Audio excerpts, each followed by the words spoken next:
মানুষের বিচার করতে সক্ষম না হয়, ইনশাআল্লাহ 11 দলীয় জোট আগামী নির্বাচনে ক্ষমতায় গিয়ে নির্যাতন এবং জুলুমের বিচার বাংলার মাটিতে করবে ইনশাআল্লাহ। নির্যাতিত যারা মজলুম আছে, মজলুমদের পক্ষে আল্লাহ আছে। ইলেকশন হয়েছে, আমিরে জামাত বলেছেন যদি সেই ইলেকশনের রেজাল্টটা মেনে নেওয়া হতো তাহলে বাংলাদেশে একটা গৃহযুদ্ধ হতো। আমরা বাংলাদেশে একটা গৃহযুদ্ধ চাইনি বলেই এই পর্যন্ত আমরা শান্তি এবং শৃঙ্খলার সাথে রয়েছি। আমরা তো আপনাদেরকে হুঁশিয়ার করে দিতে চাই, এই অনেক কমিশনারদের এক পা অলরেডি কবরে চলে গেছে।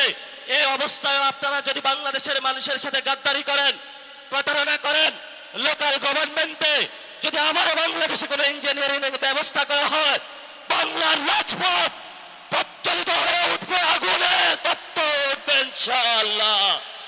আপনারা লোকাল গভর্নমেন্টে সবাই প্রস্তুত থাকবেন ইনশাআল্লাহ। মাঠে হয়তো আমাদের রক্ত থাকবে, নয়তো বাংলাদেশের আজাদী থাকবে ইনশাআল্লাহ।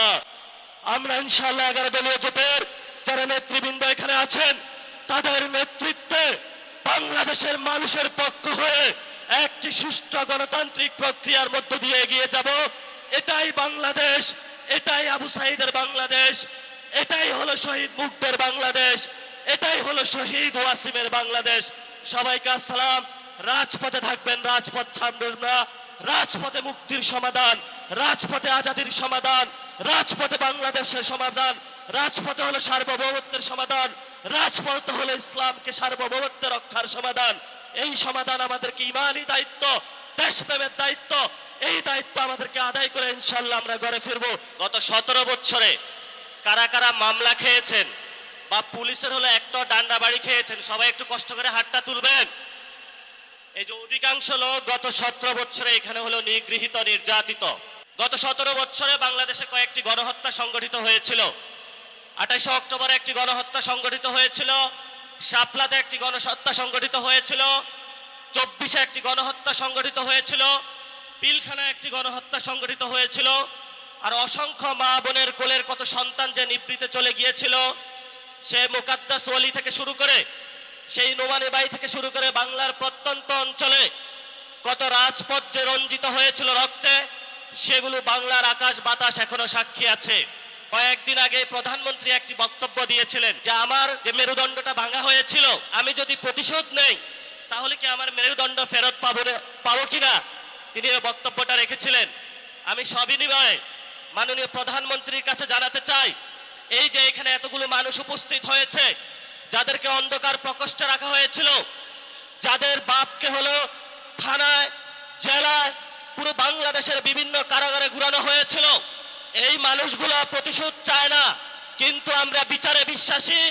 আমরা বাংলাদেশে বিচার চাই। যদি বিএনপি সরকার বাংলাদেশে আমাদের এই মজলুম মানুষের বিচার করতে সক্ষম না হয়, ইনশাআল্লাহ 11 দলীয় জোট আগামী নির্বাচনে ক্ষমতায় গিয়ে আওয়ামী ফ্যাসিস্ট আমলের সকল গুম, খুন, নির্যাতন এবং জুলুমের বিচার বাংলার মাটিতে করবে ইনশাআল্লাহ। বিচারের দাবিতে আমরা মাঠে ছিলাম, আছি, ভবিষ্যতে থাকব। বিচার নিয়ে আমরা কোনো এক সেকেন্ডও কোনো কম্প্রোমাইজ করব না। যদি সরকার মনে করে আওয়ামী লীগে ভোট ব্যাংকে যেভাবে একটা সমঝোতা হয়েছে, বিচারের ক্ষেত্রেও সমঝোতা করতে হবে। আমরা বলবো আল্লাহর রাস্তে মাপ চাই বিএনপির ভাইয়েরা, আপনারা নির্যাতিত হয়েছেন, বাংলাদেশের সকল মানুষ নির্যাতিত হয়েছে। নির্যাতিত যারা মজলুম আছে, মজলুমদের পক্ষে আল্লাহ আছে, এই মজলুমদের পক্ষে আমরা থাকবো ইনশাআল্লাহ। আগস্ট আমি বসে বসে বই পড়ছিলাম, ওই সময় আমি হঠাৎ দেখলাম অনেকগুলো ছাত্র আসলো আমার সাথে দেখা করতে। আমি যে ওয়ার্ডে ছিলাম সেখানে আমি একাই ছিলাম। তো ওরা অনুরোধ করলো যে তারা ঢুকে বসে কথা বলতে চায়। আমি গেট খোলার ব্যবস্থা করে ওদেরকে ঢুকালাম। ওরা প্রায় 15-20 জন ঢুকলো। তো তারা সবাই বলল যে ভাইয়া আমরা 6 মাস জেলে থাকতে রাজি আছি, বা বছরের পর বছর জেলে থাকলেও আমাদের কোনো আপত্তি নাই, কিন্তু এই দুঃশাসনের অবসান ঘটাতে হবে। আমি তাদের এই দৃঢ় আস্থা, দৃঢ় অবস্থান দেখে আমি সত্যি খুব অভিভূত হয়েছিলাম। এবং তারা সবাই ছিল আমার কাছে অপরিচিত। এক একজন পরিচয় দিল, কেউ নারায়ণগঞ্জের, কেউ বরিশালের, কেউ সবাই ঢাকায় বিভিন্ন শিক্ষা প্রতিষ্ঠানে পড়ে। মজার ঘটনা হলো 5 তারিখ যখন শেখ হাসিনা পতনের খবর আমরা পেলাম, আমরা তো সবাই আন্দোলিত, মানে কেউ এক এক ধরনের, মানে পুরো জেলখানা যেন কাঁপছে। খালিদ ভাই আমরা একই সেলে, মানে একই জেলের ইয়ের মধ্যে ছিলাম, কম্পাউন্ডের মধ্যে ছিলাম। তো সেই সময় এমন হচ্ছিল যে আমরা একে অপরকে জড়িয়ে ধরে উচ্ছ্বাস আনন্দ প্রকাশ করছিলাম, এবং যে যার মতো করে। হঠাৎ আমি দেখলাম ওই ছেলেগুলো আবার আসলো, এসে বলল আমাদেরকে এখন দ্রুত এখান থেকে বেরোতে হবে, কিভাবে আমাদের তাড়াতাড়ি বের হওয়া যায় সেটা চিন্তা করেন। আমি বললাম তোমরা না বললা কালকে 6 মাস বা 1 বছর জেলে থাকতে চাও, এখন তোমরা বের হয়ে যেতে চাও কেন, এখনই মুক্তি পেতে চাও কেন? বলল না, বাইরে যে আনন্দ হচ্ছে, বাইরে যে আমাদের বিজয়ী বন্ধুরা আছে, আমরা তাদের সাথে সাক্ষাৎ না করে আর এক মুহূর্ত থাকতে পারছি না। তা আমি এত স্মৃতির মধ্যে শুধু এটা বললাম যে আমাদের প্রত্যাশাটা অনবরত পরিবর্তন হয়। আমাদের অনেকের ইচ্ছা ছিল যে আর কোনোদিন কি আমি আমার পরিবারকে দেখতে পাবো। রিমান্ডের দিনগুলো, কষ্টের দিনগুলোতে তখন একটাই প্রত্যাশা ছিল যে আমার বাসায় আমি যে গ্রেফতার হয়েছি এই খবরটা একটু যদি দেয়া যায়, আমরা যে ভালো আছি বা আমরা যে এখনো বেঁচে আছি এই সংবাদটা অন্তত আমার প্রিয়জনদের কাছে পৌঁছানো দরকার, বা আমরা কোথায় আছি এই সংবাদটা দেওয়াটাই ছিল তখন এটা ফার্স্ট প্রায়োরিটি। আজকে আমাদের প্রত্যাশা অনেক বড়, আমরা বাংলাদেশকে বদলাবো, আমরা এই অপরাজনীতির বিরুদ্ধে দাঁড়িয়ে নতুন রাজনীতির সূচনা করব, আমরা বাংলাদেশকে একটা নতুন প্রত্যাশার বাংলাদেশে নিয়ে যাব। এটা সত্য যে এত রক্তের বিনিময়ে অবশ্যই আমাদের একটা বড় প্রত্যাশা হওয়া উচিত। তা আমি খুবই সংক্ষেপে কয়েকটা কথা বলবো। একটা কথা হচ্ছে, আমরা যা পেয়েছি খুব যে কম পেয়েছি তা না, কারণ এমন একটা সময় ছিল আমরা আমাদের কথা বলার একটা পরিবেশ ছিল না, আমরা আমাদের নিজের ঘরে থাকতে পারতাম না, আমরা আমাদের প্রিয়জনদের সাথে সাক্ষাৎ করতে পারতাম না। সুতরাং ফ্যাসিবাদ মুক্ত হওয়ার পর আমরা আমাদের কথা বলার স্বাধীনতা, আমাদের চলাফেরার স্বাধীনতা, আমাদের রাজনীতির স্বাধীনতা ফিরে পেয়েছি। সমস্যা হচ্ছে এখন যদি হঠাৎ বৃষ্টি আসে, তুমুল ঝড় আসে, আমরা কি করব? আমরা সবাই দৌড়ে মধুর ক্যান্টিনে ঢুকবো, তাই না? কিন্তু যখন বৃষ্টি থেমে যাবে তখন হয়তো কেউ যার যার চ্যানেলে ফেরত যাব, কেউ বাসায় ফেরত যাব, কেউ অফিসে ফেরত যাব, কেউ বন্ধুদের আড্ডায় যাব। আজকে আমাদের অভ্যুত্থান যখন শেষ হয়েছে, অভ্যুত্থানের সময় সবাই আমরা এক জায়গায় আশ্রয় নিয়েছিলাম, এক জায়গায় সংঘবদ্ধ ছিলাম, এক লড়াইয়ের জন্য প্রতিজ্ঞাবদ্ধ হয়েছিলাম, একে অপরের হ্যান্ডকাপ ভাগাভাগি করেছিলাম। আমার হাতের সাথে যার হ্যান্ডকাপ বাঁধা ছিল তিনি এখন মন্ত্রী। আমরা ভাগাভাগি করে এক টেবিলে কিছুক্ষণ পর পর জেলখানার কোর্টের হাজতে যারা বসেছিলাম, উঠে বস করেছিলাম, তাদের অনেকেই আজকে সরকারে আছেন।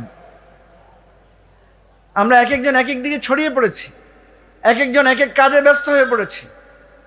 সেই চিরচেনা মানুষটাকে অনেক অনেক অচেনা মনে হচ্ছে।